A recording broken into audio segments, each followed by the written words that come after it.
No one is born knowing what to do with their emotions, but it is a skill that can be learned.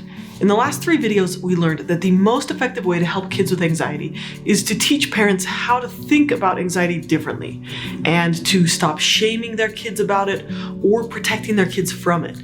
Instead, parents show their kids that anxiety is okay to feel and then coach their kids on how to break down scary tasks into achievable skills. In this video, you'll learn a bunch of tools that can help your anxious kids in a really practical way. So if you were to ask, but what do I do? Here are some things you can do. And again, if you haven't seen part 1, 2, and 3, go check those out as well.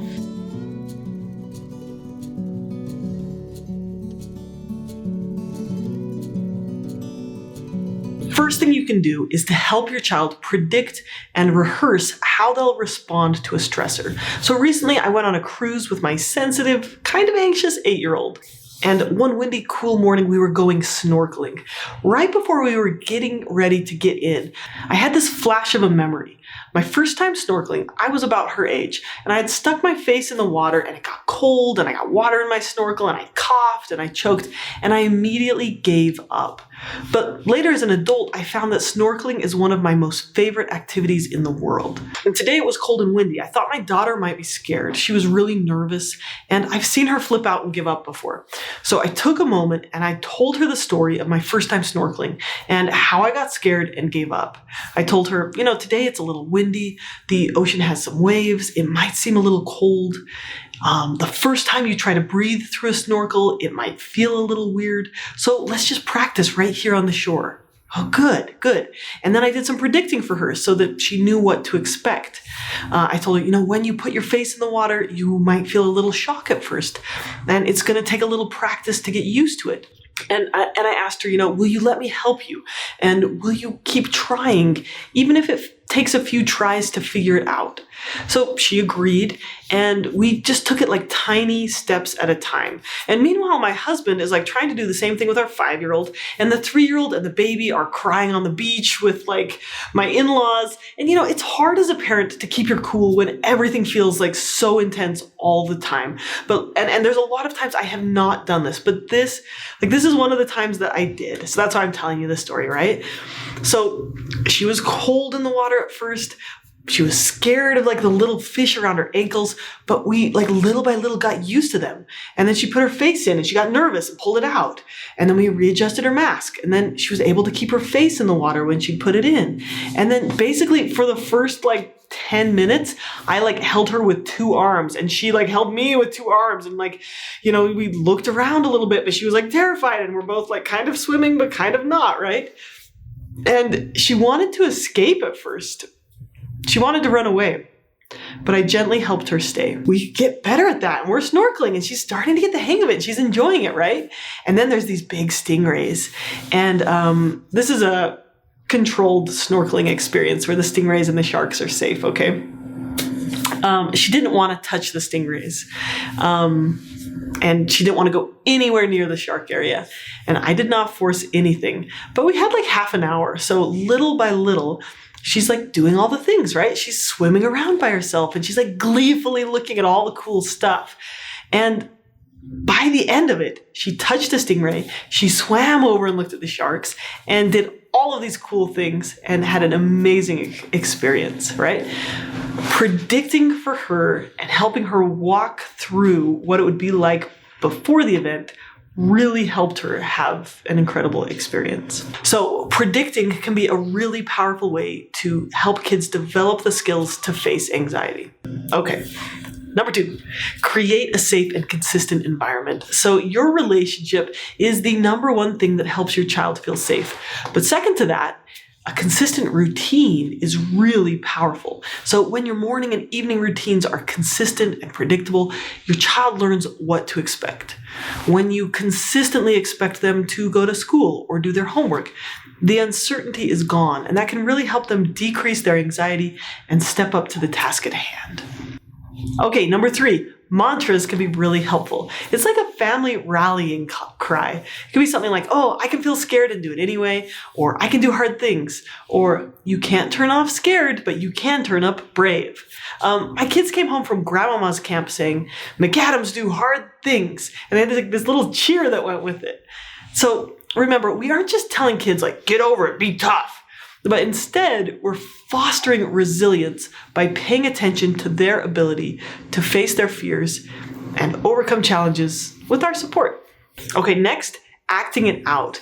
We can do this with our kids by talking about what they can expect, like what you could expect at the doctor's office. We'll talk about it. But we could also do this by acting it out with little toys. And it can be fun to do like a role reversal, like your child can play the parent and you can play the child.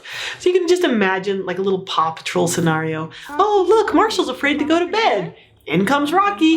Hey, Marshall, I know you're feeling nervous, but you are safe. Let's sing a song before we go to bed, right? You can also like have your kid draw a picture of a kid facing their fear and how they overcame it. And that can just be really helpful to help them kind of visualize what it looks like when things go well, how you'll accomplish your goal, and how good your child will feel. Okay, another skill, something you can do, is to notice the worry thoughts, like give them a name. So say like, oh, hi there, little worry thought. Seems like you always like to show up at bedtime. Or like normalize worry thoughts. Say something, say to your child, like, oh, did you know? Like everyone has a little worry voice, even me. Or like, for example, if your child is really anxious about a fire drill, you could say something like, oh, are your worries talking really loudly today? So basically what we're doing is we're kind of like thinking of like that fear guy in Inside Out. We all have parts, and fear and worry is one of our parts. We don't need to push this part of us away. We can have lots of parts and instead befriend each of them. We don't always have to listen to them. We don't have to agree with them. We don't have to do what they tell us. Instead, we coach our children to acknowledge their thoughts and feelings and then make a choice about what action they'll take. So after acknowledging the worry thought, you could say something like, oh, are there any other thoughts too?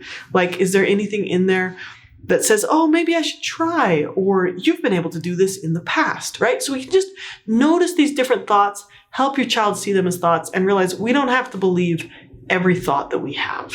Okay, next, you can create a shame-proof environment in your home by telling stories about yourself. Tell stories about times where you felt nervous, times when you were scared, times when you avoided something and regretted it, times when you faced your fears and did it anyway. Tell stories about the mistakes you've made and what you've learned from them. Just make it normal to be learning about emotions and that you can grow through them. Another thing that's important to do is lots and lots of emphasis around successes. It's like, oh, you slept in your bed all by yourself. I'm so proud of you. I knew you could do it. You like hang up pictures of their brave actions.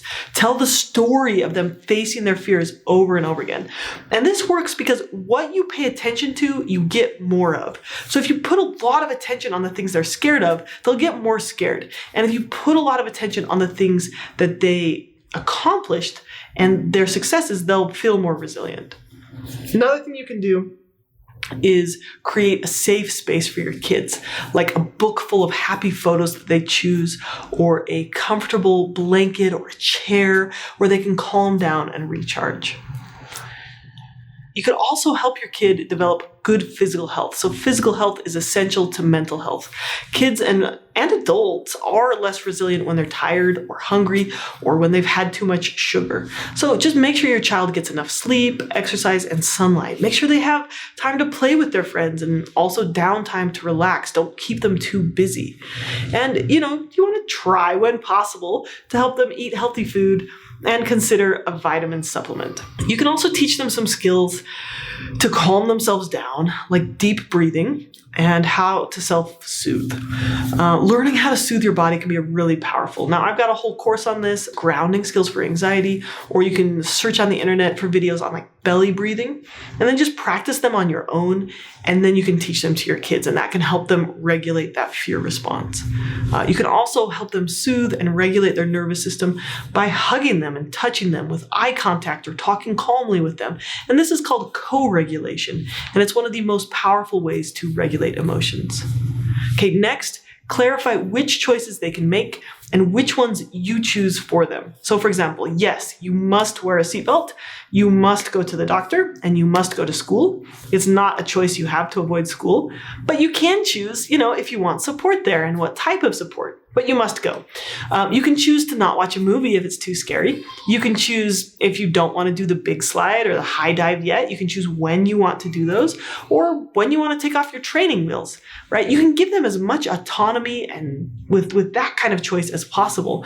But with other choices, don't put it in their lap. You are the parent and you get to say, yes, you must wear your seatbelt. Yes, you must go to the doctor. Okay, lastly, sometimes anxiety is about getting attention from mom and dad.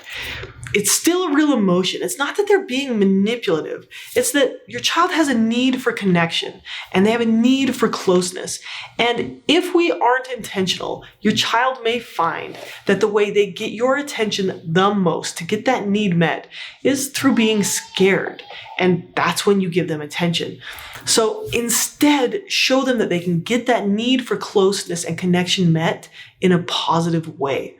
The most important thing in the world to a kid is their connection with their mom and dad. So sometimes, subconsciously, a child begins to notice that when they're scared or anxious, that their mom or dad is fully engaged with them, fully present, holding them and hugging them and helping them.